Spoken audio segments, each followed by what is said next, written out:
نہیں ہوتا، حج کی ادائیگی مکمل نہیں ہوتی۔ میرے آقا نامدار صلی اللہ علیہ وسلم سرکار نے فرمایا، میں نے اپنے بیوی اور بچے کو جب وہ مکہ کی وادیوں میں چھوڑ کر کے آیا تو پھر ان کے پاس جتنا راشن کھانے کو تھا، جتنا پینے کو تھا اور جتنا کھجوریں موجود تھی،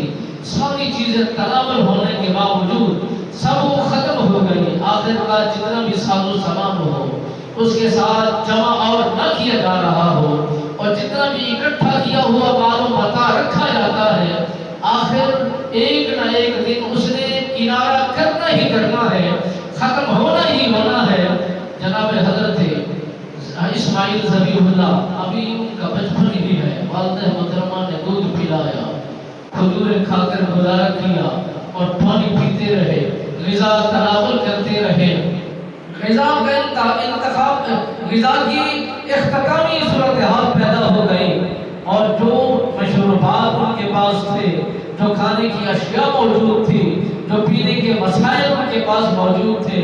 ساری چیزیں جب ختم ہو جاتی ہیں پھر آخر کار بچے کی پیاس کی شدت کو بھی دیکھا جاتا ہے۔ جب ماں شکم میں کوئی چیز نہ ڈالے، حل کے اندر کوئی چیز نہ اتارے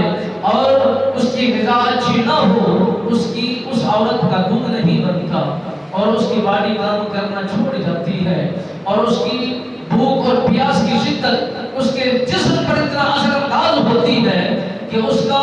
جو اندر کی کیفیت ہے وہ پورا کا پورا کردار ادا نہیں کر سکتی۔ جناب حضرت حاجرہ پاک نے اپنے بچے کو ایک دن، دوسرے دن، تیسرے دن، الغرض فاقے کی کیفیت کچھ یوں ہوئی کہ آپ کا جسم نڈھال ہو گیا، بچہ حالت غیر میں مبتلا ہو گیا، تڑپنے لگ گیا۔ یہ نظام قدرت تھا، اللہ کی طرف سے یہ نظام منظور تھا، اور یہی ادائیں پڑھنی تھی، یہی رکن بننے تھے، یہی آب زمزم نے یہاں سے نکلنا تھا اور چشمے نے عبور ہونا تھا۔ یہی ادائیں تو خدا کو پسند آتی تھی۔ پہلے مشکلات کا سامنا کرنا پڑتا ہے